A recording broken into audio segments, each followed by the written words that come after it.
नमस्कार, मैं हूं मयूरी श्रीवास्तव। आप देख रहे हैं प्राइम टीवी। वक्त हो गया है खबर दोपहर का। केंद्र सरकार द्वारा बाल मजदूरी रोकने के लिए सख्त कानून बनाए जाने के बावजूद बाल मजदूरी रुकने का नाम नहीं ले रही है।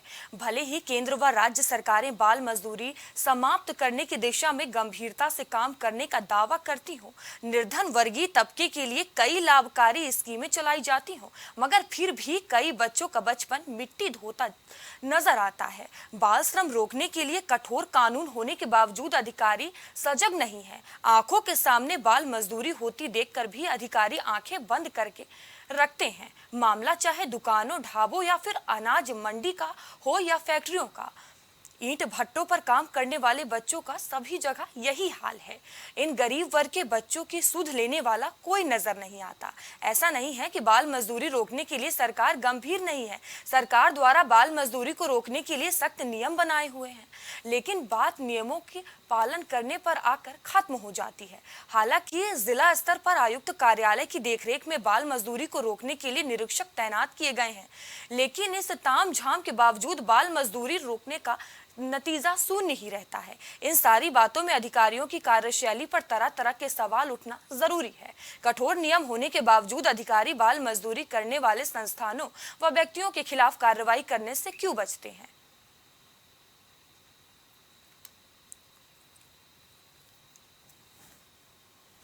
बता दें कि आज के समाज में बाल मजदूरी एक बड़ी समस्या बन गई है। हर जगह आपको बाल मजदूरी करते हुए छोटे छोटे बच्चे नजर आ जाएंगे, जहां सरकार की तरफ से, प्रशासन की तरफ से बाल मजदूरी को लेकर बड़े बड़े दावे किए जाते हैं, तमाम अभियान चलाए जाते हैं, लेकिन आखिर इन गरीब बच्चों का, इन मासूम बच्चों के भविष्य से खिलवाड़ किया जाता है। इसका जिम्मेदार कौन है?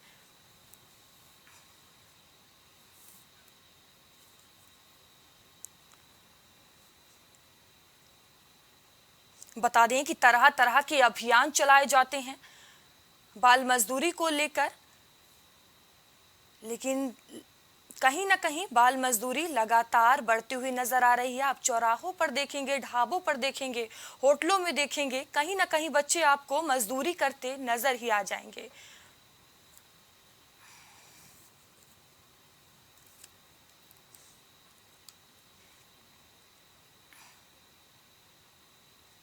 बता दें कि जहां बड़े बड़े दावे किए जाते हैं, बच्चों के भविष्य के लिए दावे किए जाते हैं, लेकिन वहीं अगर बाल मजदूरी की बात करें तो देश में इसकी संख्या बढ़ती ही जा रही है। और इसी पर चर्चा करने के लिए हमारे साथ कुछ मेहमान भी जुड़ चुके हैं। भारतीय जनता पार्टी से देवेंद्र मिश्रा हमसे जुड़े हुए हैं और समाजवादी पार्टी से विवेक पांडे हमसे जुड़े हुए हैं और उन्नति फाउंडेशन से एकता अग्रवाल हमसे जुड़ी हुई हैं। आप सभी पैनलिस्ट का बहुत बहुत धन्यवाद हमसे जुड़ने के लिए। तो सबसे पहले देवेंद्र जी, आपसे मेरा सवाल है, आपके द्वारा बाल मजदूरी रोकने के लिए तमाम कानून बनाए गए हैं, तमाम अभियान चलाए जाते हैं, फिर भी बाल मजदूरी कहीं भी रुकती हुई नजर नहीं आ रही है, क्यों? जी, बचपन जिसे बचाना हम सबकी जिम्मेदारी है, जैसा कि देखने में आ रहा है। और ये मैं महसूस करता हूँ, सरकार के साथ साथ समाज की भी जिम्मेदारी बनती है कि इन बच्चों के अधिकारों का उल्लंघन ना हो, आज इनका शोषण ना हो। सरकार के साथ साथ प्रत्येक व्यक्ति की जिम्मेदारी है कि ऐसी परिस्थिति पर कुछ न कुछ सकारात्मक रवैया अपनाए। मैं ये बात बड़ी जिम्मेदारी से कहना चाहता हूँ कि बाल श्रम को रोकने के लिए बहुत ही कठोर कानून बनाए गए। दुर्भाग्यपूर्ण है कि ये बच्चों का जो ये बचपना है, ये बाल मजदूरी की बात तो सभी करते हैं। दुखद ये है कि बच्चों का यौन उत्पीड़न हो या बाल मजदूरी हो, यहाँ तक कि उनकी तस्करी भी बड़े पैमाने पर होती है। बहुत ही चिंताजनक है। किसको इसका जिम्मेदार मानते हैं सर? जी, मैं फिर बता रहा हूँ कि सरकार अपने स्तर पे हर संभव प्रयास कर रही है। गत वर्ष केंद्र सरकार ने बाल श्रम कानून में भारी बदलाव, आप सभी जानते हैं। इसी के तहत कौशल विकास योजना को बढ़ावा दिया गया। रोजगार के अवसर सृजित करने के लिए, कारोबार के अनुकूल माहौल सृजित करने के लिए अनेक पहल किए गए हैं। हम्म। आप सभी ज्ञात हो कि बाल श्रम जो प्रतिबंध एवं नियमन संशोधन 2012 को मंजूरी दी, इसके लिए सरकार ने प्रस्तावित बाल श्रम 2012 के जरिए बाल श्रम नियंत्रण पर बहुत ही आमूलचूल परिवर्तन किए, जिसमें 14 से 18 वर्ष के बच्चों के काम की नई परिभाषा भी तय की गई। सरकार जो करना चाहती है वो कर रही हो, आपको बता रहा हूं। और दुखद यह है कि जो परिभाषा तय है दूसरे बच्चों के को जो आज के डेट में खतरनाक कामों में और जो खतरनाक कामों में इनको ढकेला जा रहा है, उसको रोकने के लिए भी सरकार पूरी तरह मुस्तैद है, एक्शन ले रही है, काम कर रही है, लेकिन कहीं ना कहीं लेकिन सर एक्शन तो कहीं दिखाई नहीं दे रहा है।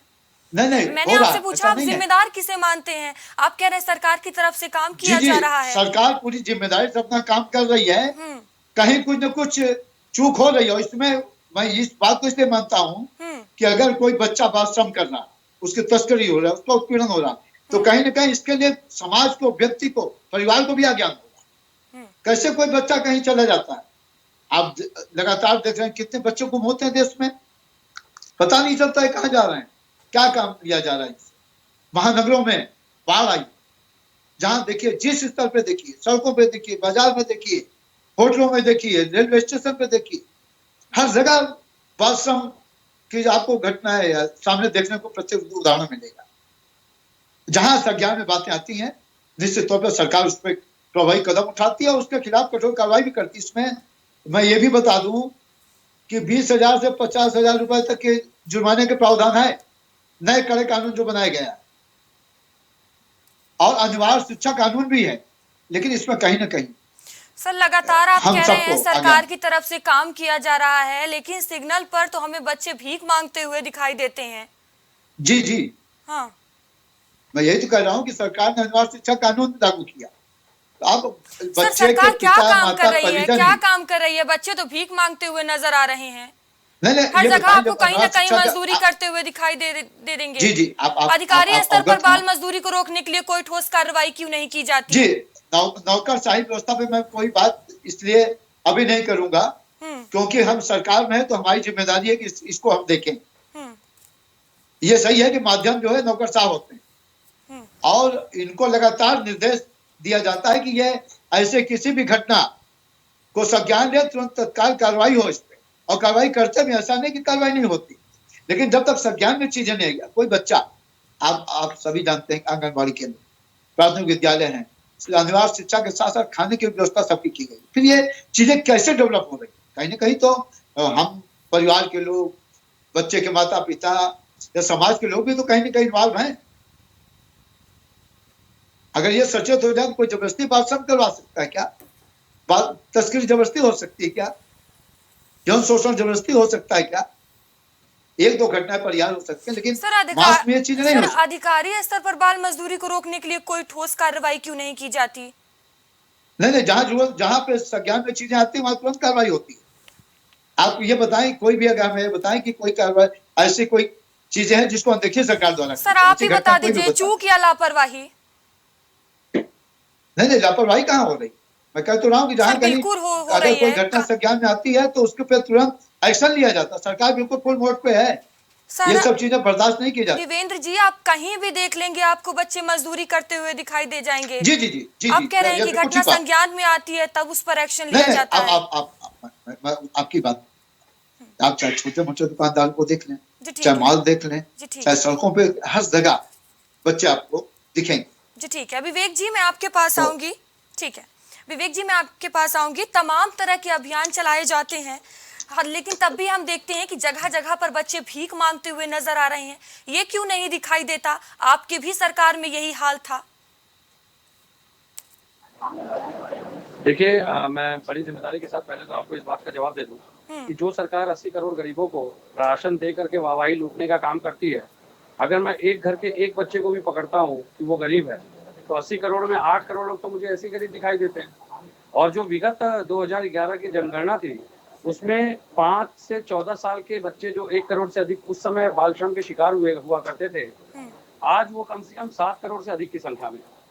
मैं तो सवाल ये उठा रहा हूँ कि अगर बाल मजदूरी को आप बढ़ावा नहीं देना चाहते हैं, तो ये जो थानों में, पुलिस थानों में या सरकारी कार्यालयों में या कई जगह पे जो लखनऊ की बात करूँ तो प्रसिद्ध दुकानों में जो छोटे वर्ग के बच्चे काम कर रहे हैं, क्या नगर निगम के अधिकारियों को दिखाई नहीं देते? क्या बाल श्रमिक अधिकारियों को दिखाई नहीं देते? सबसे बड़ी समस्या क्या है, वो देखना नहीं चाहते हैं। मोटा हफ्ता वसूली होती है इन नियमों को दरकिनार करने के पीछे, और सरकारी खैरात की जो तनख्वाह उनको 7वें वेतन आयोग की लेकर के मजे कर रहे हैं, उनको मॉनिटरिंग करनी नहीं है। सबसे बड़ी बात है कि धता केवल और केवल कागजी योजनाओं पे काम चल रहा है। अगर मैं चुनौती देता हूँ हमारे भाजपा के जो प्रवक्ता हैं, आप अपने रिपोर्टर को बोल दीजिए, मैं इनको आदरणीय को निमंत्रित कर रहा हूँ, चलिए मैं आपको खुद गंज ले चल के 10 दुकानों पे मैं दिखा देता हूँ कि कहाँ कहाँ बाल श्रमिक काम कर रहे हैं। सरकार किसकी है? जिम्मेदारी आपकी है ना। अब हमारे सरकार में काम नहीं हुआ, इसी वजह से जनता ने हमें हटा दिया। लेकिन अब आप जब सरकार में आए हैं तो आप विपक्ष के ऊपर उन्होंने किया था, सोच चुके जो बाल मजदूर रहे होंगे, लेकिन आपके समय में जो बाल मजदूर हैं उनकी दुर्गति दिन प्रतिदिन और ज्यादा खराब होती जा रही है, क्योंकि इन्होंने तो प्राथमिक विद्यालयों को भी सरकारी निजी संस्थानों के हाथ में 20 की शिक्षा नीति के अनुसार गोद दे दिया है। अब निजी संस्थानों की जो फीस है, बच्चे वहां पढ़ भी नहीं सकते हैं। ये तो चाहते ही नहीं कि गरीब का बच्चा पढ़े। सबसे बड़ी समस्या ये है। योगी जी को केवल और केवल राजनीतिक लक्ष्यों को हासिल करने के लिए योजनाओं की घोषणा करने तक से मतलब रहता है, लेकिन उसका क्रियान्वयन के अधिकारी उस पर काम कर रहे हैं नहीं कर रहे हैं, इनकी कोई योजनाओं पे मॉनिटरिंग नहीं होती है। उदाहरण मैं इसका प्रस्तुत कर दूंगा।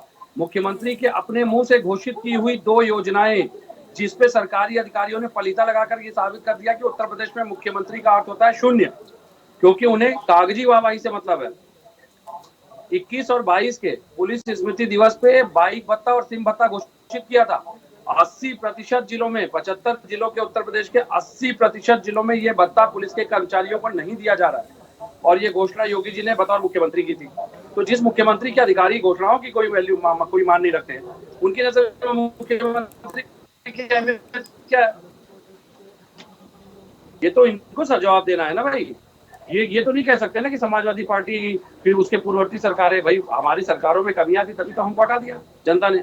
अब उन कमियों को दूर करने का वादा करके ये आए थे ना। अगर वादा करने आए थे तो इससे बेहतर क्यों नहीं है? ILO और यूनिसेफ की रिपोर्ट। जी ठीक है विवेक जी, आपकी आवाज क्लियर नहीं आ रही है, मैं आपके पास आऊंगी। एकता जी, मैं आपके पास आऊंगी। आप उन्नति फाउंडेशन से हैं, आप बच्चों के लिए काम करती हैं। देखा जाए तो बाल मजदूरी कहीं ना कहीं बढ़ते हुए नजर आ रही है। हर चौराहे पे, हर होटल में, ढाबे में आपको बच्चे मजदूरी करते हुए नजर आ जाएंगे। कैसे देखती हैं आप इसे? पहली बात तो ये जो यहाँ पे डिबेट चल रही है कि सरकार, देखिए सरकार का इसमें, चाहे वो पहले की सरकार हो चाहे बाद की सरकार हो, कोई भी सरकार है, सपा बसपा कोई भी, बीजेपी, बच्चों का वही हाल है, शुरू से वही होता है। बाल श्रम मजदूरी कभी कम नहीं हुई है, ठीक है। और दूसरी बात ये है कि हम NGO वाले, उन्नति फाउंडेशन एक NGO है, हम लोग काम करते हैं। हम लोग कोशिश ये करते हैं कि बच्चों की पढ़ाई कराएं, बच्चों को ध्यान दें। जो भी बच्चे हम लोग पास आते हैं उनकी हम लोग पूरी मदद करते हैं। उससे सबसे बड़ी बात ये है कि बच्चों की पढ़ाई पे पूरा ध्यान देना चाहिए। कुछ ये भी है कि माता पिता भी बिल्कुल नहीं समझते हैं। जो गरीब तबके के लोग हैं उनसे अगर हम लोग बोला जाए कि आप पढ़ाई क्यों नहीं कराते हैं, तो उनका ये मानना है कि पढ़ाई हो ही नहीं सकती, बच्चा काम नहीं करेगा तो खाएंगे क्या हम लोग। तो पहली बात तो ये सब एक पूरा एक चलता चला रहा है, हर एक चीज़ आज से नहीं है मैम, ये बहुत समय से आ रहा है, ठीक है। तो इसको कंट्रोल करने के लिए ही चाहे कोई भी सरकार हो, अभी तक ऐसा कोई ठोस कदम सामने आया नहीं। को सुन रही होंगी एकता जी, उन्होंने कहा कि इस पर काम किया जा रहा है, कहीं से मामला संज्ञान में आता है उसमें तुरंत एक्शन लिया जाता है। मैम एक्शन की बात तो हम लोग क्या बताएं, एक्शन तो हम लोग किसी भी केस को लेकर अगर जाते हैं कहीं पे तो उसका कोई बहुत अच्छा नतीजा कभी नहीं निकलता है, ठीक है। ऊपर से हम लोग के ऊपर दबाव बन जाता है। अक्सर ही यही देखा गया है, किसी भी पुलिस स्टेशन पे हम लोग जाते हैं, कुछ भी होता है, किसी भी केस को लेकर बच्चे की बात पे ही नहीं कर रहे हैं, कुछ ऐसा नहीं होता है। और यहाँ पे सबसे बड़ी प्रॉब्लम ये है कि माता पिता खुद भी नहीं चाहते, भीख मांग रहे हैं बच्चे। उनकी मदर को जाके बोलो कि आप अपने बच्चे से भीख मंगवा रही हैं, आप उसको पढ़वाइए, तो वो बोलेंगी कि नहीं हम लोग को पढ़ने में कोई इंटरेस्ट नहीं है, हम बच्चे हमारे ठीक हैं। कई बार ऐसा हुआ है। जी कहीं ना कहीं इसको लेकर भी जागरूक करने की जरूरत है, ये अभियान चलाने की जरूरत है, बहुत ज्यादा जरूरत है। ये हम लोग NGOs जो है हमारे कई एनजीओ हैं, एक जगह मदरसा चल रहा है, एक जगह छोटू फाउंडेशन हम लोगों ने स्टार्ट करा था, लेकिन कुछ लॉकडाउन में कुछ प्रॉब्लम की वजह से बंद करना पड़ा। उन्नति फाउंडेशन की तरफ से लगातार प्रयास होते जा रहे हैं, हम लोग बच्चों के टैलेंट को, बच्चों की चीज़ों को आगे बढ़ाने की कोशिश कर रहे हैं। लेकिन यही अगर थोड़ा सा और सरकार का सपोर्ट हम लोग को थोड़ा सा और ज़्यादा मिलेगा, इन सरकार को एनजीओज को पकड़ना चाहिए, एनजीओज को सपोर्ट करें, जिसकी वजह से हम लोग और ज़्यादा से ज़्यादा हेल्प करके बच्चों को पुश करें, आगे बढ़ाएं, जिससे बाल मजदूरी फिर बच्चों में इंटरेस्ट कम होगा। ये बहुत ज़रूरी है। हमारे जो हम लोग को लगता है ये चीज़ ज़रूरी है, अब तक सरकार हम लोग को पुश नहीं करेगी, एनजीओज को सपोर्ट करे सरकार, और थोड़ा सा कानून, इसके लिए एक अलग ही कानून बने कि हम लोग जहां बच्चों को देखे तुरंत बोला जाए। बाल मजदूरी रोकने के लिए कानून तो सख्त बने हुए हैं, अभियान भी चलाए जाते हैं, कहाँ कमी रह जाती है आपके नजरिए से, क्या लगता है? मैम, कानून तो बहुत चलाए जाते हैं, सरकार तक बातें पूरी पहुंच नहीं पाती हैं आज तक आजकल, क्योंकि जितने भी आप पुलिस स्टेशन जाओ, आप जहां बात करोगे ना, तो वहां पे बातें वहीं का वहीं दबा दी जाती हैं, कहीं सरकार तक बात पहुंचती भी नहीं है। और हम लोग अगर कोशिश भी करते हैं तो जो बच्चे होते हैं उनके पेरेंट्स आके उस चीज़ को ख़त्म कर देते हैं कि नहीं, हम लोग को नहीं करना है, हमारे बच्चे भीख मांग रहे हैं। इसके लिए सपोर्ट तो ये है कि सबसे ज़्यादा पहले तो उन जो पेरेंट्स होते हैं, जो जिनके बच्चे भीख मांगते हैं या जिनके बच्चे काम कर रहे हैं, सबसे पहले तो उन लोग को जागरूक करना बहुत ज़रूरी है। इसमें सबसे ज़्यादा पेरेंट्स की जागरूकता की ज़रूरत है। मैं ये नहीं कहती कि कोई सरकार तक बात बहुत ज़्यादा पहुंचती ही नहीं, ये थाने से ही दबा दी जाती है। सरकार को दिखाई तो दे रहा है ना, हर गली मोहल्ले चौराहे पे बच्चे भीख मांगते हुए नजर आ रहे हैं, यहाँ तक कि स्कूलों में भी मजदूरी करते हुए नजर आ रहे हैं। मैम, सब दिखाई पड़ता है सरकार को दिखता भी है, और सरकार तक बात पहुंचाने का एक जरिया होना चाहिए, वो पूरी तरह से पहुंच ही नहीं पाती है। मैं बता रही हूँ, थाने जाओ, थाने में कोई सुनवाई नहीं है, हम लोग किसको कॉल करें, किसको बोले, कोई नहीं सुनता है। अगर उनके पेरेंट्स को भी हम लोग बोल रहे हैं तो वो लोग सुनेंगे नहीं। तो हम लोग को पहले तो एक अलग बनानी चाहिए, पूरी संस्था ही एक बाल मजदूरी के लिए अलग बनानी चाहिए कि उस पर कोई भी केस हो तुरंत उस पर एक्शन लिया जाए, तो उससे हम लोग को भी सपोर्ट मिलेगा। हम लोग इतने एनजीओज वाले जितने लोग हैं उनको बहुत सपोर्ट मिलेगा उस चीज़ से, अदरवाइज तो इसका कोई मुझे लगता नहीं सल्यूशन है। मैम देवेंद्र जी, केवल कानून बना देने से काम नहीं बन जाता, बाल मजदूरी को अगर वाकई में देश से मिटाना है तो कुछ ठोस कदम उठाने होंगे। जी जी, अभी एकता बहन ने बहुत अच्छी बात की, और जो हम व्यवहारिक रूप से हम लोग देखते भी, मैं बतौर राजनीतिक दल के कार्यकर्ता होने के नाते कई बार झुग्गी झोपड़ी या गरीब बस्तियों, मरीन बस्तियों में हम लोग गए, वहां देखा है, लोगों को समझाया, जागरूकता का अभियान लगातार सरकार की योजनाओं पर चलता है, लेकिन असर दिखाई नहीं देता सर, असर दिखाई नहीं देता। आंगनबाड़ी केंद्र हैं।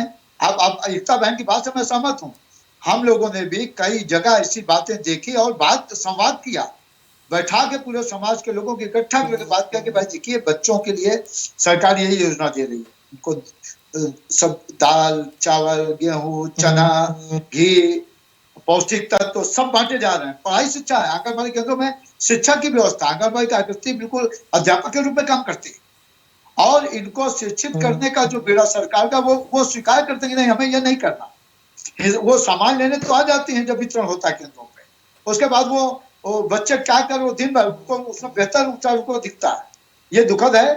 देखिए, मैं ये बिल्कुल स्पष्ट तौर से बता दूं कि आज वस्तु ये ईमानदारी से की बात है कि हर साल लगभग 40,000 बच्चे गुम होते हैं। सर, यहाँ पे मैं आपको काटूंगी, सॉरी, मुझे माफ करिएगा। ये बात है, आप बच्चों से ज्यादा बच्चों के पेरेंट्स को यहाँ पे जागरूक करने की जरूरत है। उन्हीं की बात मैं कर रहा हूँ। हाँ, उन्हीं की बात मैं बच्चों की बात नहीं कर रहा। जब तक गरीब तबके के लोग या जो भी नीचे तबके के लोग हैं, उनके पेरेंट्स को ज्यादा से ज्यादा आप सपोर्ट नहीं करेंगे। सरकारी स्कूलों में इस कदर की पढ़ाई नहीं हो रही, हम लोगों ने कई जगह जाके देखा है सर, वो वाली बच्चों को सपोर्ट नहीं मिलता है। तो उसके लिए ठीक है, हम इस प्रश्न में ज्यादा नहीं पढ़ते, हम तो सुविधा दे रखे हैं। हाँ। कोई टीचर आता है, कोई नहीं आता, कोई कम पढ़ाता है, जिसकी शिकायतें होती है संज्ञान लिया जाता है। इसीलिए एक अलग कानून आप इसके लिए आप लोग यहाँ पे बनवाइए, बाल श्रम मजदूरी के लिए एक स्पेशली एक कानून बनना चाहिए। कानून तो बना हुआ है, कानून बिल्कुल बना हुआ है, उस पे सर एक्शन नहीं लिया जाता है। ये बताइए काम कब होगा उस कानून पर? कानून तो सख्त बने हुए हैं। संविधान के अनुच्छेद 15(3) में राज्य और बच्चों के और महिलाओं के सशक्तिकरण का अधिकार देता है। अनुच्छेद 21 में राज्य को 6 से 14 वर्ष के बच्चों के निवास, बाल शिक्षा और मुक्त शिक्षा कानूनी रूप से बाध्यकारी है। अनुच्छेद 24 में बाल श्रम को प्रतिबंधित किया गया है, गैर कानूनी कहा गया है। अनुच्छेद 39 में बच्चों के रक्षा, स्वास्थ्य और व्यवस्था के लिए राज्य कानूनी रूप से बाध्यता है, ये भी तय किया गया है। हम यही कर सकते हैं, कानून बना सकते हैं, कोई कमी दिखती है, कोई घटना दिखती है, कोई बात होती है, तो हम उसमें उसकी जांच करने को, उसमें जो ऐसा नहीं है, हम सर लोग ऊपर तक अपने परेशानी जितना पहुंच अच्छा नहीं कर पा रहे पाती हैं है, उतना अच्छा कर रहे हैं। ऊपर तक पहुंचा हम परेशानी पहुंच नहीं पाती है, तो उसके जी लिए पोर्टल है, मुख्यमंत्री पोर्टल है, जिले लेवल पे कमिश्नर डीएम के यहाँ भी सब पोर्टल है, प्रधानमंत्री जी का पोर्टल है। आप क्यों नहीं, आप सही फोरम में आप बात करते हैं, एक बार नहीं की जाएगी बात, 2 बार नहीं की जाएगी, तो लेकिन ये देवेंद्र जी कंटिन्यूएशन कुछ होना, युद्ध स्तर के सतत अभियान प्रक्रिया। बता दीजिए बच्चों के लिए, जो हमारे देश के भविष्य के लिए हो। क्यों सर्व शिक्षा अभियान के बारे में कौन नहीं जानता देश में? हमारी सर, अटल बिहारी कितना काम वाजपेयी हो रहा है ये उस बता समय दीजिए, कितना काम हो रहा है? 96 से ये काम शुरू हुआ है, कितना हुआ है पहली ये बता सरकार के दीजिए। बाद ये। जी? उन्नति जी, आपने तो बच्चों के लिए काम किया है, बता दीजिए अभियान का कितना असर हुआ है? 96 से अभियान आप बता रहे हैं, कितना काम हुआ है जी, उन्नति जी। जी, बता दीजिए। आप तो बच्चों के लिए काम करती हैं। देवेंद्र जी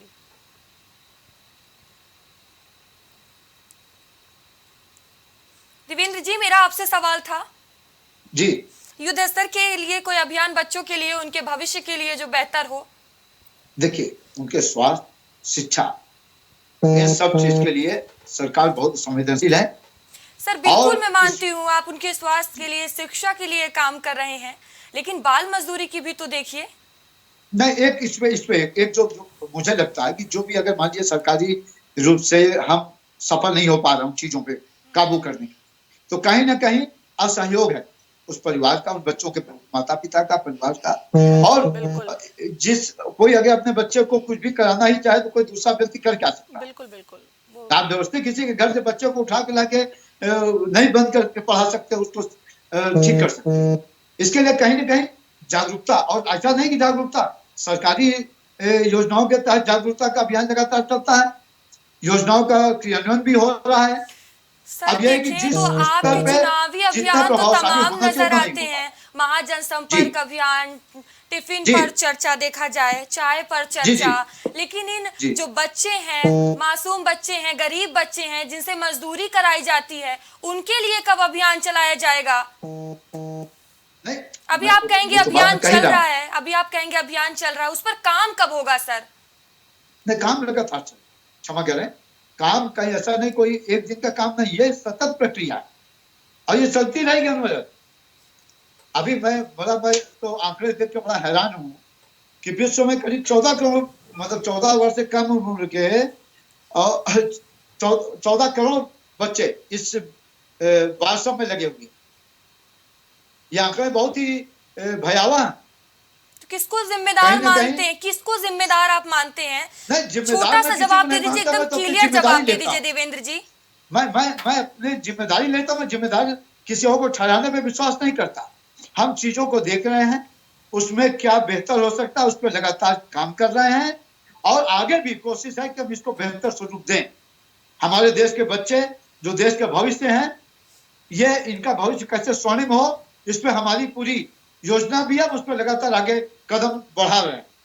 कब करेंगे सर? अभी तो कोई योजना नजर नहीं आ रही है। मैंने कहा ना, ये टाइम बाउंड फैक्टर नहीं है कि हम इसको निश्चित कर दें 1 साल में कम हो। तो ये इतनी बड़ी आबादी, इतनी व्यवस्था, हम लगातार एक एक चीजों हम काम कर रहे हैं, इस पर भी लगातार काम चल रहा है। और आज जो बाल श्रम दिवस, अंतर्राष्ट्रीय बाल श्रम दिवस है, इस ऐसे विशेष अवसर पर आज के दिन हम सबको, पूरे देशवासी को, जी ठीक है। सबको संकल्प लेना चाहिए कि कैसे हम इस बाल श्रम को समाप्त करें, बच्चों को शिक्षित करें, उनको स्वावलंबी बनाएं, उनको अच्छा जीवन जीने के लिए मार्ग प्रशस्त करें। इसके लिए हम सबको आगे आना होगा। जी ठीक है। विवेक जी, आपको जनता ने मजबूत विपक्ष के तौर पर जनाधार दिया है, क्या केवल सरकार को कोस कर खाना पूर्ति करेंगे या इसके लिए लड़ाई के लिए आगे भी आएंगे?